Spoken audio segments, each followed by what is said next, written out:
Les amis, dans cette vidéo se cache un petit cadeau, une petite surprise plutôt extraordinaire que je vous invite réellement à découvrir. Une offre d'emploi pour travailler avec l'illustre monsieur Jean-Marie Corda. Et puis pour pouvoir faire la promotion, le marketing, le copywriting du site sixworkout.com. Donc les amis, je vous invite vraiment à suivre cette vidéo jusqu'au bout. Vous allez pouvoir découvrir cette offre d'emploi, ces offres d'emploi même je dirais, plutôt alléchantes sur lesquelles vous allez pouvoir tester, vous allez pouvoir mettre à profit vos compétences de marketeur de génie.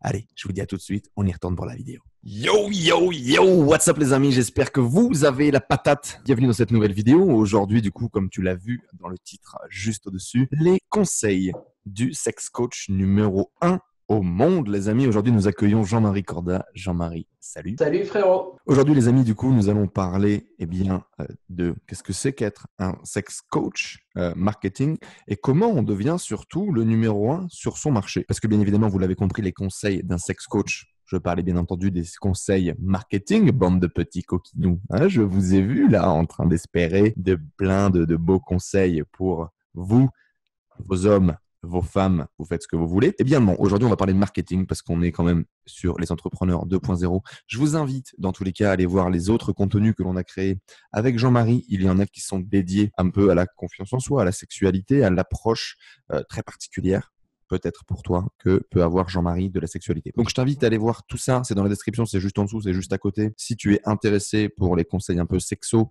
de Jean-Marie. Et donc, dans cette vidéo, on va voir comment est-ce qu'on devient numéro 1 au monde sex coach avec Jean-Marie Corda du site sexworkout.com. Générique.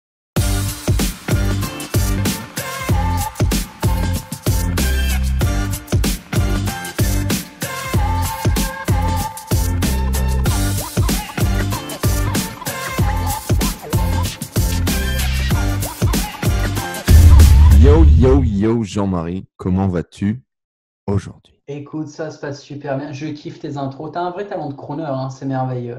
T'entendre comme ça, balancer tes trucs. C'est cool, je kiffe. Ça fait plaisir. Merci beaucoup à toi d'être avec nous, en tout cas une nouvelle fois sur cette chaîne YouTube. Aujourd'hui, du coup, on va parler. Alors, on a parlé d'entrepreneuriat, on a parlé un petit peu de sexe, on a parlé un petit peu de vision du sexe, et aujourd'hui, on va parler de marketing.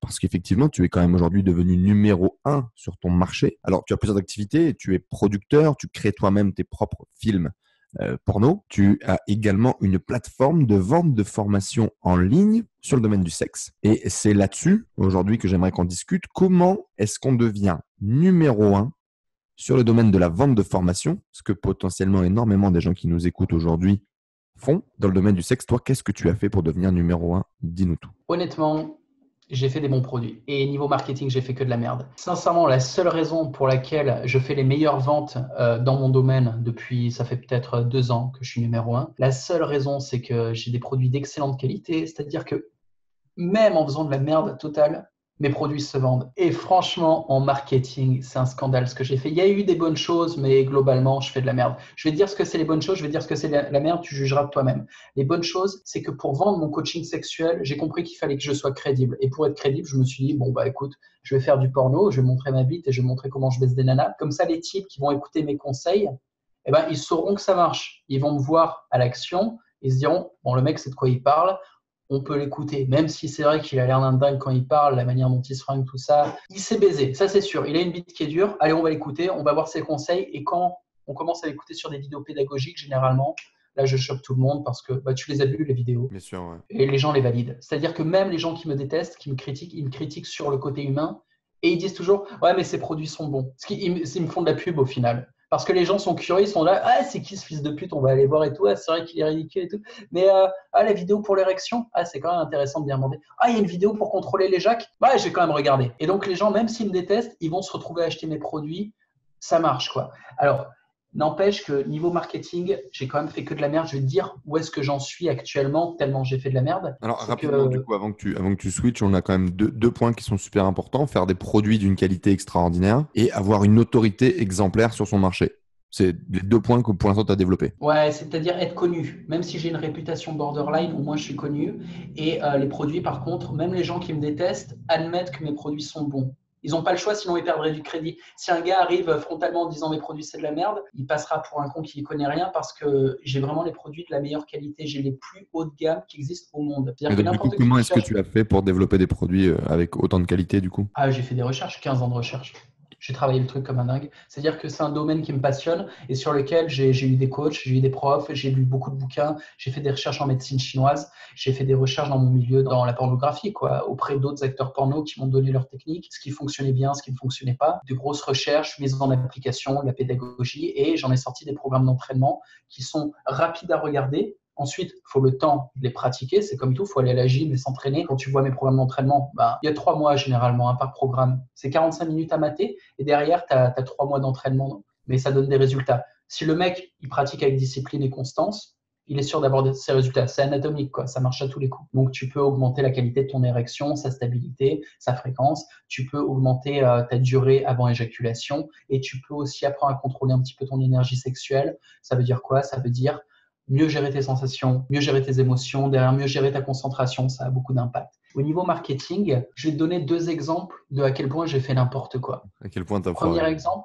ah ouais, à quel point j'ai foiré. Vous qui faites du marketing, ta communauté, toi-même, vous savez ce que c'est les campagnes d'emailing et à quel point c'est important la vente par emailing. Mon système d'emailing était tellement foiré que tu sais, tu as un truc pour tester les emails, email tester, je sais pas quoi. Uh-huh. Une fois que tu as fait ta newsletter, tu l'envoies là-dessus et tu vois s'il n'y a pas des erreurs.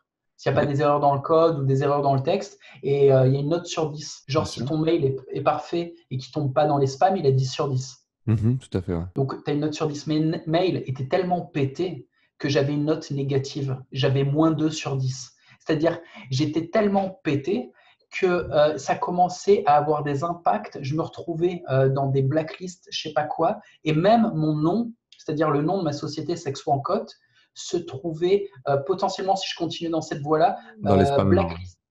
blacklisté sur Google. Dans le ranking Google, j'aurais commencé à me péter la gueule à cause de mon mailing, tellement mon mailing était pété. C'est-à-dire D'accord. que je mélangeais des trucs mainstream avec du porno, des trucs interdits. J'avais personne qui s'occupait de mon mailing, je le faisais tout seul et je faisais n'importe quoi. Aujourd'hui, j'ai un mec qui s'en occupe, ça va un peu mieux. C'est juste un exemple de à quel point j'ai fait n'importe quoi. Un autre exemple, c'est Oui, en que même temps, il faut le savoir. Tu vois ce que je veux dire?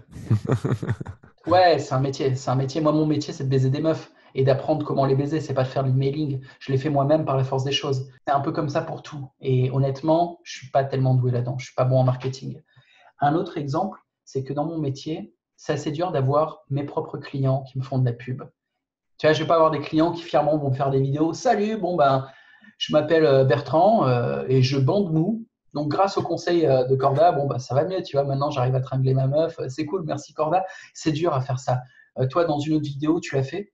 Tu as parlé d'un des problèmes sexuels que tu as eu et que tu as réglé avec mes vidéos. Ça m'a fait super plaisir. C'est rarissime. C'est une des premières fois que spontanément, un gars fait ça, quoi. Là, j'ai commencé à demander à ma communauté à le faire et j'ai des gars qui ont le courage, face cam, de parler de problèmes qu'ils ont réglés avec mes formations ou certains gars qui n'ont pas de problème, juste parler des progrès qu'ils ont fait parce qu'il y a des passionnés du sexe qui juste utilisent mes formations pour être au top des performances, tu vois. Mhm. Moi, je ne suis pas un docteur, je ne suis pas là pour soigner les gens, je suis là pour booster les performances. Donc, le mec qui est vraiment très nul, il devient bon. Le mec qui est bon, il devient super. Il n'y a personne qui me fait de la pub. Par contre, à cause de mon identité, de ma personnalité un peu spéciale, il y a des mecs qui disent de la merde sur mon compte. Je me fais souvent clasher et j'ai un malin plaisir à répondre à ces clashs, c'est assez drôle.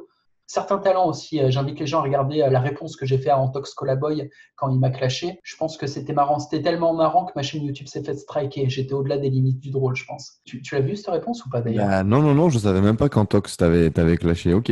Ah, il faut que je regarde ça, du coup. T'as pas vu ma réponse à Antox? Eh non. Et du coup, ça s'est fait striker, c'est revenu ou? Ah non, non, mais la réponse était tellement violente que ma chaîne entière a sauté. Mes 15 000 followers perdus, quoi. J'ai dû recréer une chaîne derrière. Sans déconner.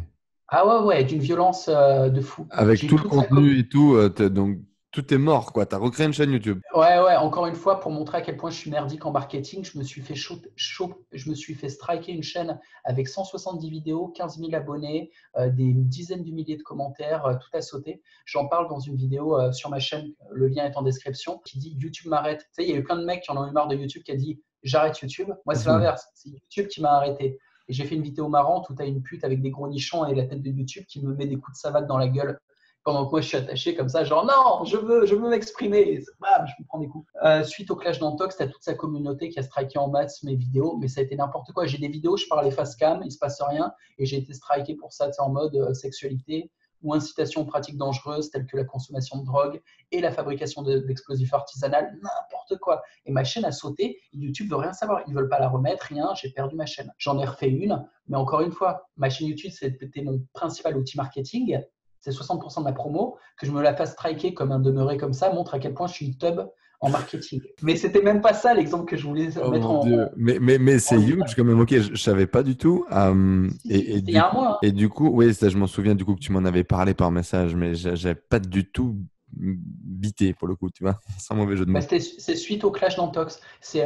Lui, il a dit à sa communauté de striker ma chaîne, et sa communauté, elle a striké ma chaîne. Il a dit en gros, il n'a pas dit comme ça, il a dit que ma chaîne devrait être supprimée, et vu qu'il a 400 000 followers et que c'est des gamins qui l'écoutent, eh ben, ils sont tous allés, ils ont appuyé sur le bouton strike, et quand tu as 400 000 personnes qui appuient sur le bouton signalement, YouTube cherche même pas à comprendre. Je me suis fait signaler des vidéos comme celle qu'on est en train de faire. On parle face cam, tu vois, il se passe rien. Et la vidéo se fait striker pour sexualité ou des trucs ou pratiques dangereuses, enfin n'importe Et quoi. Tu donc, vois, du coup, ouais, je veux dire, c'était pas défendable, ton contenu est trop en décalage par rapport à YouTube ou... mais ils s'en battent les couilles. C'est-à-dire que quand il y a trop de strikes, ils n'écoutent pas ton appel. Il y a un appel, tu sais, quand tu fais striker les vidéos, tu peux contester la décision. Et vu que moi, ils en ont striké trop des vidéos, ils n'étaient même plus en mode de m'écouter. Là, c'était supprimé. En gros, je vais te dire, sur YouTube, si tu as un gros créateur de contenu qui décide de détruire la chaîne d'un autre, il peut. C'est aussi simple que ça. Je pense sincèrement qu'Antox, on n'avait pas tellement conscience quand il a fait sa vidéo. J'espère qu'il n'en avait pas conscience. Sinon c'est grave, quoi. Mais c'est comme ça. Vraiment, un gros créateur. T'as contacté un dox ou... Ouais, il s'en bat un peu les couilles. Tu sais quoi, il a fait à moitié l'hypocrite. Il a fait genre de vouloir un peu m'aider, mais derrière, il me répond à peine. Je pense qu'il s'en bat les couilles. Donc, je trouve ça vite fait de sa part. Tu vois, c'est un clash, c'est quand même drôle quand tu as deux youtubeurs qui se clashent l'un et l'autre. Il y a quand même des règles. C'est-à-dire que tu essayes de faire de l'humour, des machins. Tu vois, lui et moi, on n'était pas dans l'agressivité. On n'était pas en mode je vais aller devant chez toi, je vais te défoncer la gueule. On ne s'est pas insulté l'un et l'autre, ni rien. Tu vois, c'était plus sur le ton de l'humour. Mais la conséquence, c'est qu'avec ma chaîne, il s'est fait supprimer. Et lui, je sais pas, je l'ai pas vu sortir une vidéo pour dire eh ben voilà, sa chaîne s'est fait supprimer, voici sa nouvelle chaîne. Tu sais, faire une vraie action Bah, pour dire que ça a dépassé ce qu'il voulait, tu vois, que c'est pas ce qu'il voulait et qu'il aimerait un peu revenir en arrière. Mais je m'en bats les couilles, c'est pas le sujet. Ma chaîne, la nouvelle, elle marche encore mieux que la précédente. Je fais plus de vues. Donc je m'en bats les couilles et je suis pas là chialer pour Antox, c'est juste du YouTube. Je suis beaucoup plus gros que ça. Je suis un propriétaire d'une plateforme de 15 sites. Je vais pas commencer à chialer parce qu'un petit YouTuber sur YouTube, il paie plus que moi, mais ce mec-là, il gagne même pas 10 fois moins que ce que je gagne. Je ne vais pas commencer à chialer parce qu'un petit a fait non, mais supprimer ma chaîne. j'entends, ouais, j'entends carrément, mais ok. Bon, ben voilà, en tout cas, certaines erreurs marketing qui ont pu être faites Ah ouais, là, dans le c'est une développement de grosse erreur Sexworker. marketing. Je veux dire, n'importe qui a un réseau social, Instagram, YouTube, Facebook, qui s'en sert pour faire de la promo et qui se fait sauter son compte avec tous ses followers, c'est une erreur marketing de dingue, c'est évident. Et c'était même pas l'erreur que je voulais mettre en avant. Tu vois, j'en ai tellement que je pourrais faire 2 heures d'intervention comme ça. Dernière erreur, c'est pas une erreur, mais pour te dire mon niveau de marketing, quand les mecs parlent de moi, généralement, c'est pas comme toi, là, tu es en train de parler bien de moi. La dernière vidéo d'un mec qui a parlé de moi et qui est en train de buzzer, c'est la vidéo d'un mec qui prétend que je suis proxénète et que je pars en camionnette en Ukraine, dans la zone qui est encore en guerre, c'est vers l'est de l'Ukraine, tu vois, que je slalome entre les bombes avec ma camionnette, que j'arrive là-bas en mode dérapage frein à main, entre les buildings cassés, que je suis là, hop, hop, hop, je crée un coup pour que les filles, les gens sortent et tout, je choisis les rescapées, celles qui sont bonnes, tu vois, les jolies filles, genre, bon, toi, Anastasia, Olga, Anna, Babouchka, je sais pas quoi, allez, venez dans le camion, un peu des billets, il y a à manger, il y a des chewing-gums, venez les filles, je les fous dans le camion, je les paye 3 francs 6 sous. Ensuite, je conduis jusqu'en Europe pour aller livrer les femelles dans des partouzes gérées par les leaders d'extrême droite. Donc ça, c'est la dernière vidéo en cours sur moi qui prétend que c'est ça mon taf. Et vieux, tu as tout un tas de gens qui suivent ce mec et qui sont en mode « Ah ouais, putain, c'est sérieux, l'enfoiré. C'est le fournisseur de putes pour les leaders d'extrême droite. Je sais pas quoi. En fait, je suis le proxénète nazi, je sais pas quoi. » Et les gens le croient, quoi, pour de vrai. Le gars n'annonce aucune preuve, rien. Il implique plein de noms connus. Tu as Dieudonné, Alain Soral, je sais pas qui. Tu vois. Des gens que j'ai jamais rencontrés. Si Soral, j'ai rencontré une fois, Dieudonné, jamais rencontré. Mais c'est un truc de fou, ça implique aussi Pierre Woodman, ça implique Piero San Giorgio, enfin il y a des noms quand même qui sont connus, et d'autres mecs que je connais même pas, Et le mec balance ça sans preuve. Et ce qui est génial avec YouTube, c'est que quand il y a du drama, les gens en veulent. Ils ne demandent pas des preuves, tu vois. Ils demandent juste un mec face cam qui balance des accusations. Et c'est ça mon marketing. C'est des randoms comme ça qui débarquent de nulle part, qui ne me connaissent pas, qui s'inventent des histoires de dingue. Bon, ça, c'est rarissime. C'est vraiment la pépite, quoi. D'habitude, les gens m'insultent parce qu'ils trouvent que je suis un connard ou je sais pas quoi. Mais lui, il m'invente une histoire carrément. Et derrière, moi, je réagis à ces vidéos. Je leur fais des réponses. Ça fait marrer les gens. Et les gens, au milieu des réponses, ils regardent quand même mes produits parce qu'à chaque fois, j'en parle. Je dis, bon, bah, je suis sex coach et j'ai des formations pour mieux bander, pour contrôler son éjac ou pour d'autres trucs, si vous voulez, pour chauffer des meufs. Ils achètent les vidéos. Donc, en gros, mon business model en marketing, c'est me faire insulter, répondre à un truc marrant et convertir les haters en clients. Eh ben, c'est une très bonne stratégie, non? C'est marrant, mais honnêtement, je m'amuse à ça sur la scène française parce que je la considère un petit peu comme un laboratoire où je fais mes tests, où je m'en fous, je rigole, tu vois, je veux juste prendre l'expérience. Sur la scène internationale, honnêtement, je joue pas à ça. Sur la scène internationale, je suis vachement plus soft, je fais pas autant de provoques. Il y a personne qui tape des histoires comme ça. C'est très français hein, aussi. C'est cette façon de faire du commérage et d'inventer n'importe quoi. Tout ça pour dire qu'en Ouais, dans marketing, je l'idée, suis c'est qu'en tout cas, sur le marché américain, tu es quelque chose avec des canaux d'acquisition bien mieux peut-être identifiés, avec des métriques bien mieux maîtrisées et pas devoir subir un buzz pour faire quelques ventes, quoi. C'est ça l'idée. exactement. En France, je suis un peu, pour l'instant, pas dépendant de ces buzz, mais presque. Honnêtement, ça fait 6 mois que je fais mon bise sur des buzz foireux, quoi. C'est quand même n'importe quoi. Je fais Pas mon mal, vu la acquisition taille avec du du bise, porno c'est et pas des dégueulasse. buzz. Mais derrière, il y a du vrai pognon. Antox, en disant de la merde sur mon compte, il m'a fait gagner des dizaines de milliers d'euros, quoi. Et en sachant que le mec est pauvre, il a dû rajeter. Le type, il s'est dit qu'il allait me défoncer. Et en fait, il m'a encore plus enrichi. Et bon, on va déboucher sur quelque chose de concret. J'ai une annonce à faire. Je cherche un mec en marketing, en fait. Et je pense que dans ta communauté, il y a des mecs compétents. J'espère. Donc, c'est toi, tu peux leur faire une annonce. Et derrière, je vais un petit peu préciser ce que je cherche. Ouais, exactement. Alors effectivement, on en a parlé un petit peu avec Jean-Ma. Il recherche aujourd'hui quelqu'un pour faire du community management sur ces différentes plateformes. Alors effectivement, on est dans un domaine sexo, vous l'avez compris, hein, dans tous les cas. C'est pas pour enfiler des perles, sans mauvais jeu de mots aujourd'hui qu'il faut venir bosser là. Mais donc grosso modo, voilà, il y a Jean-Ma qui recherche un profil community manager avec une capacité à voir et à comprendre les métriques qui sortent des différentes plateformes, avec potentiellement une envie de faire de la publicité, ou peut-être déjà une maîtrise même de la publicité, ou dans tous les cas une capacité à comprendre le vocabulaire et à comprendre l'écosystème global dans tous les cas, pour pouvoir gérer potentiellement des prestataires, des consultants, des freelances qui viendraient se greffer au projet. Donc, c'est déjà un business qui fait quand même pas mal de pognon à la journée, au mensuel. C'est un business qui est assez pérenne quand même. Ça fait quoi, 12 ans que tu es indépendant, c'est ça? Le système de vente en ligne existe depuis seulement 4 ans. Celui-là, il est récent. Non, ça fait des Sur années le que je suis coaching, indépendant. sur Sex Mais Workout. sur le business online, ça fait 4 ans que ça vend. Ok, Et le système la personne que tu recherches, là, elle va travailler uniquement sur Sex Workout ou également sur ton réseau de sites, etc. sur l'ensemble de mon business online, c'est-à-dire sur tout le contenu adulte, tout le porno, tout l'éducatif sexuel qui est de démonstration sexuelle. Donc là, c'est du contenu adulte, on me voit baiser des meufs et expliquer ce qui se passe à l'intérieur. Et le contenu coaching qui est du contenu mainstream. Et pour préciser un petit peu la demande, il me faudrait un mec qui parle à la fois parfaitement français et anglais, une vraie aisance à l'anglais. Parce que j'attends du mec qui soit comme moi, qui soit capable d'avoir un petit peu d'éloquence à l'écrit, à l'anglais, qui Ouais, soit une vraie capable, par exemple, créativité, quoi, pour faire du pitch ouais, marketing. carrément, carrément, faut qu'il, quand il écrit en anglais, que ça soit marrant à lire, que ça soit agréable à lire. C'est pas juste un mec qui comprend l'anglais, tu vois. Et je veux que le mec soit capable de gérer au top Instagram, qu'il ait une bonne gestion de Twitter, c'est moins important, mais c'est important quand même, qu'il puisse analyser tous mes analytiques, parce qu'évidemment, mon réseau, là j'ai une quinzaine de sites, tout est sur analytique, mais moi ça me prend la tête d'aller regarder. Généralement, ce qui se passe, c'est d'un coup, je fais plein de ventes et je sais même pas pourquoi. Donc, et j'ai pas le temps, ça me casse les couilles d'aller regarder, je préfère aller baiser des meufs. Donc, je voudrais que le mec, il analyse tout ça, il me dise, ah bah tu fais des ventes pour ça, insiste dans cette direction, t'en feras encore plus. Je veux également que le mec, il puisse revoir entièrement ma campagne de mailing. J'ai des bons outils, que ça soit pour le mailing, pour le streaming vidéo, pour plein de choses. Je me suis acheté les meilleurs outils, ou pour mon programme d'affiliation, car j'ai un programme d'affiliation que je propose à mes affiliés, j'ai les meilleurs outils, j'ai tout pris au top. Par contre, je ne les gère pas super bien. Pour l'affiliation, c'est bon, le boulot est pris, j'ai un affiliate manager, ça, j'en cherche pas. Et je le paye au mois, tu vois, ça fait 2 ans là qu'il bosse avec moi. Mais je veux un type pour m'aider sur la campagne d'emailing, pour la revoir avec moi, pour l'optimiser, parce qu'elle n'est pas du tout optimale. Elle fonctionne, elle finit pas dans les spams. mais quand même, elle n'est pas assez bonne. Je l'ai faite moi-même.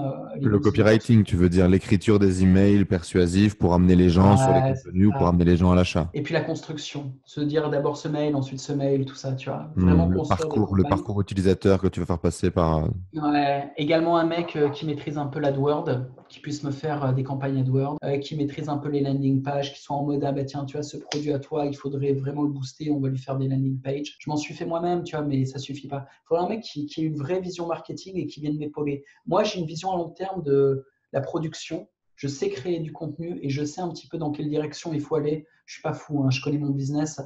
Par exemple, la prochaine vidéo que je vais faire, c'est sur le développement du volume du pénis. Et je sais qu'il y a une grosse demande. Il y a plein de forums sur ce truc. Il y a plein de gens qui vont acheter ça. Et j'ai fait la meilleure vidéo au monde. Elle va sortir dans un mois. N'importe qui s'intéresse à ce sujet, il ne peut pas trouver un meilleur contenu que la vidéo que je vais faire. Et vu que c'est un gros marché, la vidéo ne peut que cartonner.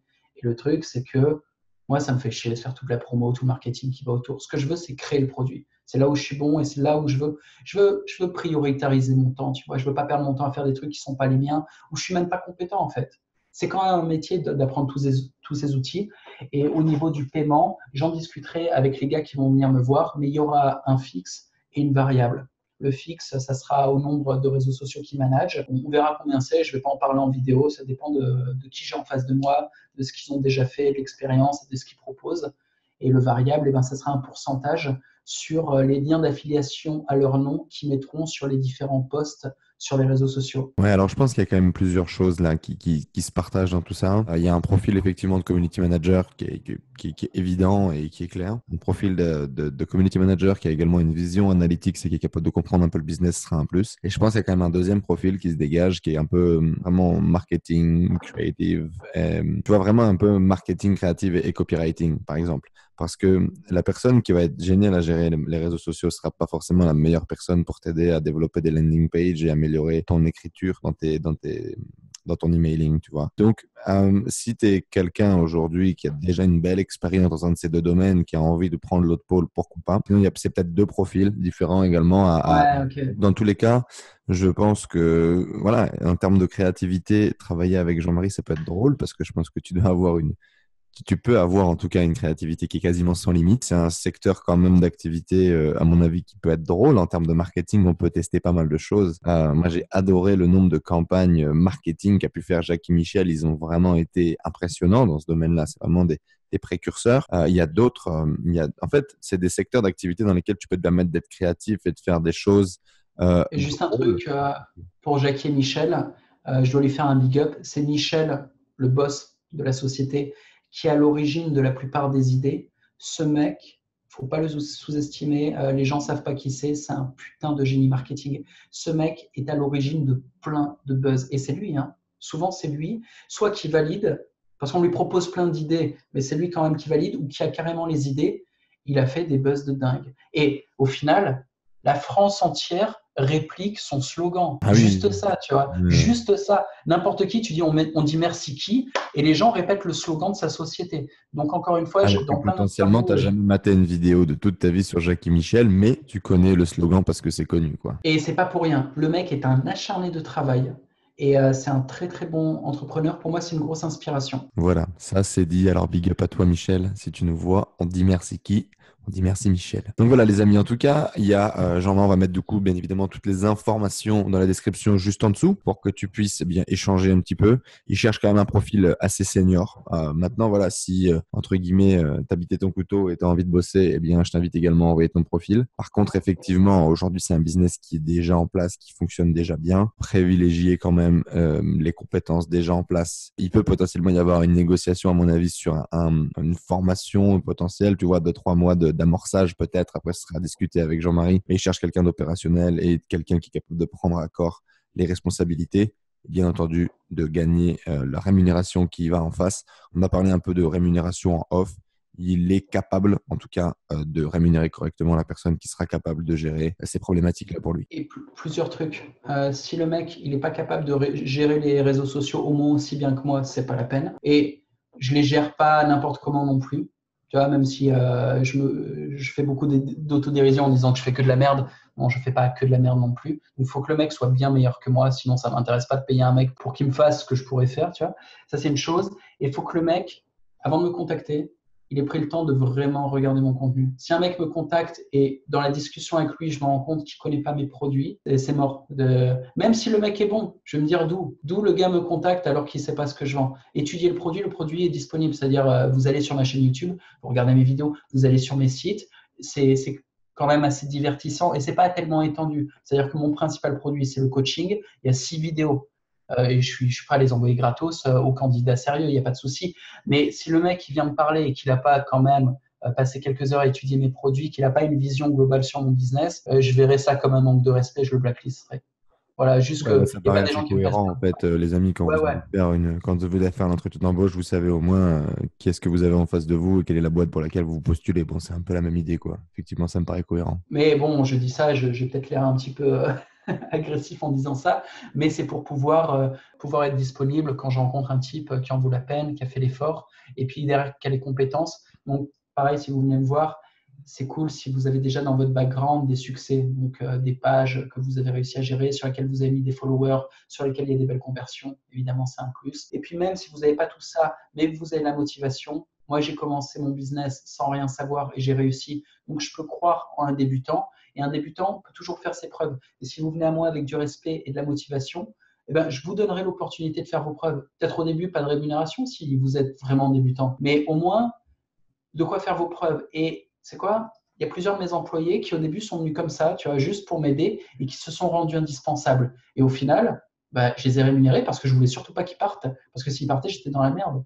Pour du content management, par exemple, ou pour du développement, ou pour du design. Les mecs, une fois que j'avais pris un designer, là, il m'a fait 2-3 trucs gratuits et que je voulais garder une cohérence sur le design de mon site, bah, le mec, je l'ai payé évidemment parce que je voulais pas que mon site, il y ait des photos dans un style et puis après, ce soit un autre style et qu'il n'y ait plus aucune harmonie.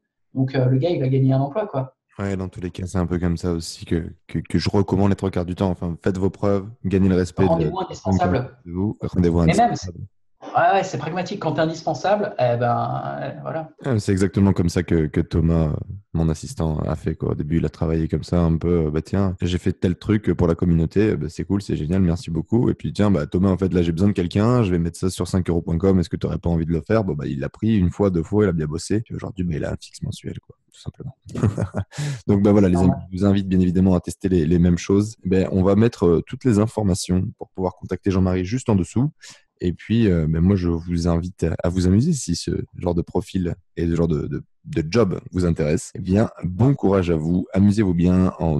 Voilà, précisez bien ce pourquoi vous venez là, pourquoi vous seriez intéressé, qu'est-ce qui vous fait triper un peu dans ce job et qu'est-ce que vous pourriez apporter surtout. Quand vous contactez un entrepreneur et que vous devez vendre de la presta ou vendre, peu importe, quand vous devez vendre un truc, expliquez à la personne en face de vous pourquoi est-ce qu'il doit vous acheter. Qu'est-ce que vous allez lui apporter? Les trois quarts du temps, les amis, un entrepreneur, ce qu'il veut, quand il a besoin de sous-traiter, quand il a besoin de déléguer quelque chose, il veut être serein, gagner du temps et pas passer 4 fois après vous quand c'est fait. Gardez bien ça en tête. Valorisez ça dans vos échanges et les trois quarts du temps, vous devriez avoir plus de chances de vendre vos prestations de freelance ou de sous-traitant. Autre point, pour présenter ce que vous avez déjà réalisé par le passé, je vous invite vraiment à réaliser des études de cas. J'ai travaillé sur tel projet ou pour tel entrepreneur ou sur tel site. C'était à l'état A quand je suis arrivé, c'est à l'état B quand je suis reparti. Voilà les différentes actions que j'ai mis en place, les problèmes que j'ai rencontrés, les solutions que j'ai réussi à trouver et le bilan final. C'est pas très compliqué. Ça peut vous demander un PowerPoint avec 5 slides et ça fait super professionnel. C'est pragmatique, on sait où on va, c'est chiffré et c'est classe. C'est exactement ce que je fais pour présenter les résultats des élèves que j'ai coachés, des études de cas. C'est simple, c'est efficace, on sait où on va en quelques minutes. Et je vais demander à Jean-Marie, mais Jean-Marie, si un mec se pointe, te dit, OK, moi j'ai envie de travailler pour toi, pour ça, ça, ça que je respecte dans ton business, voilà les compétences que je peux mettre à contribution, voilà aujourd'hui ce que j'estime que je vaux, et voilà les 3 études de cas des derniers sites sur lesquels j'ai bossé. J'étais là, j'ai amené ça, j'ai fait ci, j'ai fait ça. Pas une mauvaise entretien, ça, je pense pas, non? Qu'est-ce que t'en penses? Ça aide. Et il y a un autre truc. Donc, évidemment, je valide tout ce que tu dis, hein. J'ai même pas besoin de développer. Il y a un autre truc, c'est les premiers moments du boulot, c'est hyper important. Moi, il y a plein de gens qui ont passé des mini-entretiens, on va dire, avec moi et qui ont bossé avec moi sur des périodes courtes et que j'ai viré.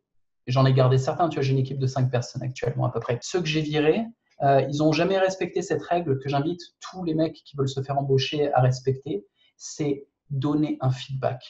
C'est-à-dire quoi? On s'en bat les couilles de ce que vous faites réellement. Ce qui est important, c'est ce que moi je reçois. En tant qu'entrepreneur, je vais payer un mec pour faire une mission. Et si derrière, j'ai pas de feedback, même si le gars fait le truc, j'ai l'impression que j'ai perdu mon fric. J'ai l'impression Exactement. que j'ai payé un mec à rien foutre. Il me faut un feedback clair et précis. C'est-à-dire qu'il faut que déjà le prestataire que j'ai ou l'employé, il m'aide à formuler ma demande parce que c'est lui le spécialiste dans son domaine. C'est pas à moi de me casser les couilles à devoir formuler le truc très intelligemment. Je lui dis à peu près de quoi j'ai besoin. Lui, il va traduire ça dans un langage assez réaliste par rapport au domaine et à me dire, bon, voilà, ce que je te propose de faire ça. Voilà le plan que je te propose pour solutionner. Ça te va ou pas?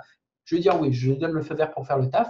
Derrière, j'ai pas envie de lui courir après. J'ai envie que lui revienne avec un feedback écrit en langage humain, donc pas dans son langage de spécialiste. Je veux qu'il me parle à moi, comme je te parle à toi en ce moment à la caméra, Carrément. avec des mots que n'importe qui peut comprendre. J'ai Ouais, pas envie de complètement perdre vulgarisé. d'énergie. Ouais, vulgariser à mort et me dire, bah, voilà, ça a été fait, ça a été fait, ça a été fait, ça c'est un problème, j'ai besoin de telle décision, on fait ça ou ça par rapport à ce problème, et ça a été fait. Moi, j'ai fait un petit retour, blabla. Et derrière, j'ai un feedback, un résultat.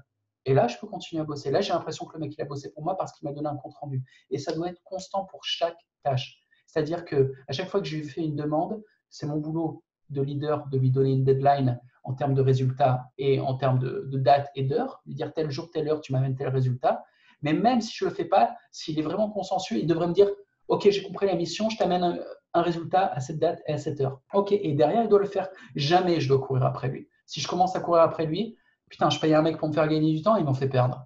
Ça va pas du tout. Et il y Et en a ça, c'est plein des gars comme effectivement, je ça. pense, les bons réflexes en tant que freelance, en tant que... J'en parlais avec des gens qui se sont lancés en prestation de service et je leur ai dit à quel point ça pouvait être compliqué parfois de faire de la prestation de service pour des clients parce que vous devez avoir tout ça. C'est vous qui devez imposer le tempo auprès du client, c'est vous qui devez rendre des comptes au même niveau. Et si vous faites pas ça, malheureusement, un jour, le client va vous bouffer et vous aurez pas de traces. Mon Ouais. ancien boss, mon associé aujourd'hui me disait, à chaque fois que tu fais des actions, à chaque fin de semaine, tu fais un feedback sur le projet, où tu en es, qu'est-ce qui a été fait, quelles sont les décisions qui ont été prises, etc. Parce que ça fluidifie la communication, il n'y a pas de non-dit, tout le monde est OK et sait à quoi s'en tenir pour l'attaque des prochaines tâches, de la prochaine mission, etc. Donc effectivement, Ouais, super conseil. moi, des fois, je me suis retrouvé à pourrir des mecs alors qu'ils avaient fait le taf, mais ils ne m'avaient pas fait de feedback, c'est con. Et donc, comment je pouvais le savoir? C'est à moi de courir après? Non. Donc, il faut qu'ils le fassent. Et puis, de toute façon, c'est leur faute s'ils ne font pas de feedback. Et s'ils galèrent, tu vois, il y a souvent cette situation. Le mec, il n'a pas de résultat parce qu'il fait face à un challenge, donc il n'envoie pas de feedback. Il se dit, c'est pas la peine. De toute façon, j'ai pas encore eu de résultat. Il part du principe qu'il est actif, il est en train de faire le boulot, il est en train d'en chier. Donc, il a un sentiment de ça va, c'est moral. Je suis en train de le faire. Et quand moi je le pourris, il va trouver ça injuste. Non, c'est pas injuste. Parce que s'il avait communiqué sur ses difficultés, moi, de ma position de leader, j'aurais peut-être pu débloquer la difficulté. Mais en me laissant dans l'ignorance, sans me dire ce qui se passait comme problème, il m'a pas donné l'opportunité de débloquer sa situation. Donc en fait, il m'a fait perdre du temps. Parce qu'il n'est pas en train de bosser pour lui, il est en train de bosser pour moi. La solution qu'il essaie de débloquer, c'est la mienne. Et ça arrive tellement souvent, tu vois. Ah Et ouais, que le tout à fait. mec, il croit avoir bonne conscience en gardant la merde pour lui et en essayant de me protéger de ça. Non, non, non, non, il faut communiquer directement, surtout si ça se passe mal. Et moi, je lui donnerai des directives. Je ne vais jamais l'engueuler parce qu'il y a des problématiques contextuelles qui ne dépendent pas de lui. Je suis quand même raisonnable, mais il faut communiquer. Il faut toujours faire des feedbacks, c'est ultra important. Ouais, même quand vous travaillez en équipe, etc., je pense que ce sont des super conseils que vous pouvez appliquer à tout ça. Merci en tout cas, Jean-Marie, d'avoir partagé avec nous ton offre de job et puis ces conseils en marketing, tes petites expériences, anecdotes sur le marketing et ce qui t'a fait passer aujourd'hui quand même au rang numéro 1 dans ton business, qui te permettent de vendre plus de 20 000 vidéos. Tu sais, entre 20 et 40 000, tu disais, progression entre N-1 et N, grosso modo, C'est quoi N-1? l'année dernière, pardon. Ah ouais, l'an dernier, j'étais entre 10 et 20 000. Là, je suis plus entre ouais, 20 et 50. Donc, eh bien, bon courage pour finir cette année à 50 plutôt qu'à 20. Et puis, merci à toi d'avoir partagé tout ça avec nous sur la communauté Entrepreneur 2.0. Les amis, comme d'habitude, je vous invite à mettre un énorme pouce bleu, à mettre tout plein de commentaires. Vous le savez très bien, l'algorithme de YouTube a changé. Et sans vous, malheureusement, ce contenu génialissime ne pourra jamais être découvert. Donc, on compte vraiment sur vous pour laisser plein de pouces bleus, pour partager également cette vidéo à vos potes qui aujourd'hui, potentiellement, auraient le profil de pouvoir travailler pour Sex Workout et puis de faire du super taf de community manager ou de copywriter and marketer. Merci beaucoup Jean-Marie, à très bientôt dans une prochaine vidéo. Cool, je te fais une grosse bise. À Les plus, amis, Enzo. abonnez-vous, allez voir ce que Sex Workout fait, on vous met en tous les cas tout ça en description, les programmes, les websites, etc. etc. Et puis on vous dit à tantôt. Ciao, ciao.